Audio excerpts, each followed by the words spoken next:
Alam ko na naghahanap ka ngayon ng pagkakakitaan. Malamang isa kang OFW o empleyado na nawala ng trabaho dala ng panahong ito. Pero bago ang lahat, alam niyo ba na simula nung tumama ang pandemya sa ating bansa, ay marami talagang negosyong naapektuhan, lalugi at nagsara na nagresulta sa pagkawala ng trabaho sa marami sa ating mga kababayan. Ngunit, merong mga negosyo na malakas kahit sa gitna ng panahon ng pandemya, gaya ng mga health and wellness, na dahil sa kalusugan ay dinagsa ng ating mga kababayan.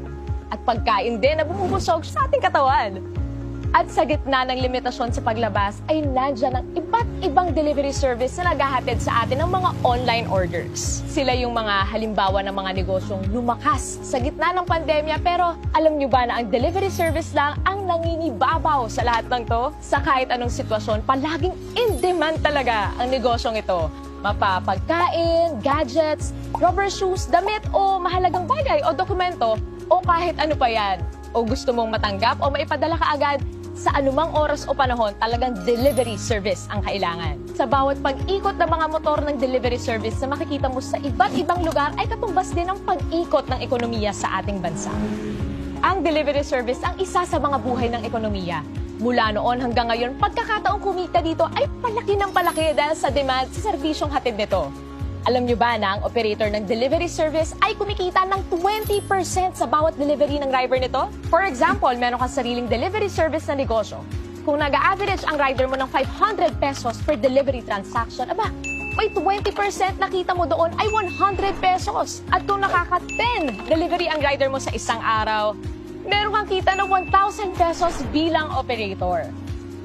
Ngayon, kung meron ka namang 100 riders, ang kita mo sa isang araw bilang operator ay nasa 100,000 pesos.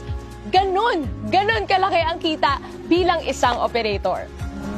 Paano nga ba maging isang operator at magkaroon ng sariling delivery service na negosyo? Hindi biro ang magtayo ng isang delivery service na negosyo. Unang-una, kailangan mo ng malaking kapital na mahigit 30 million para iset up ang opisina at maghanap ng mga empleyado para sa operations nito.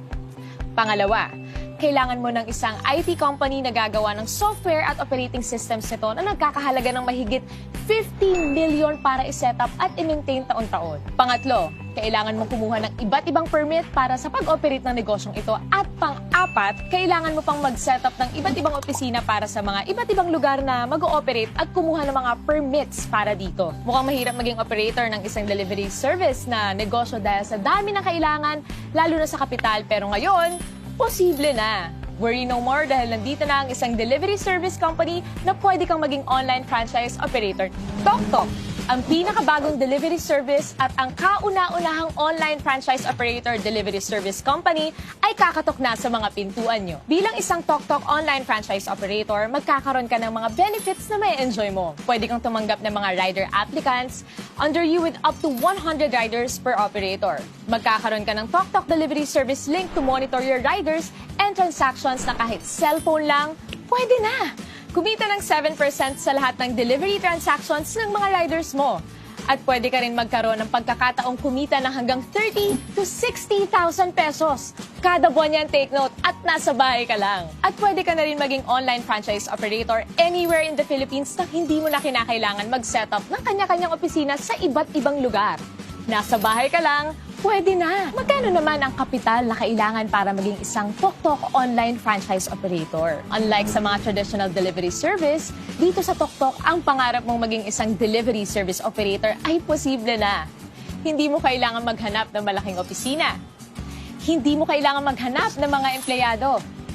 Hindi mo rin kailangan gumastos para sa IT system at software. Basta may cellphone at internet ka, pwede na! And the best part, hindi mo kailangan ng malaking kapital, hindi mo kailangan ng 30 million, 20 million, 5 million, or kahit 500,000 pesos. Pero what if, sa halagang 288,000, pwede ka na mag-operate ng sarili mong TokTok online delivery service? Mas okay, di ba?